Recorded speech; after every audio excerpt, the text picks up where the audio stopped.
वाट पाहता बाप्पा तुझी वर्ष कधी सरले. आता तुझ्या आगमनाला थोडे दिवस उरले. गणपती बाप्पांचं आगमन जरी जवळ आलेलं असलं तरी आम्हाला गणपती पोहायला जाणं गरजेचं होतं. कारण अनेक जणांचं नवस केलेलं फेडायचं होतं आणि अनेक जणांना नवस परत करायचं होतं. थोडा वेळ नाश्त्याला विश्रांती घेऊन आम्ही परत एकदा प्रवास चालू केला. बघताना पुढे गेलो तर MH09 गाडी बंद पडली होती आणि MH09 म्हणजे कोल्हापूर जिल्हा. विषय संपला आणि आपण कोल्हापूर जिल्ह्यातली गाडी बंद पडली म्हणजे आमची लोक लागली पडायचं.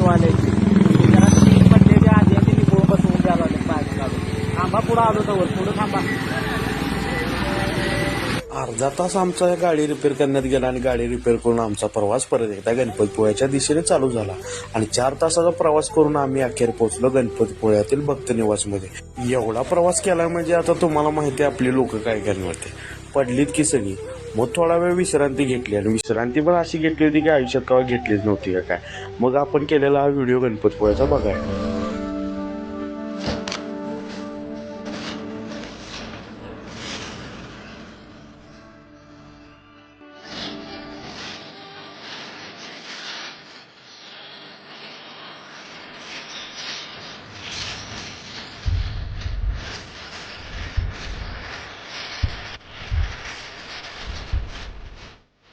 यापुढचे व्हिडिओ बघण्यासाठी आपल्या एकदा ID ला फॉलो करायला लागते. धन्यवाद.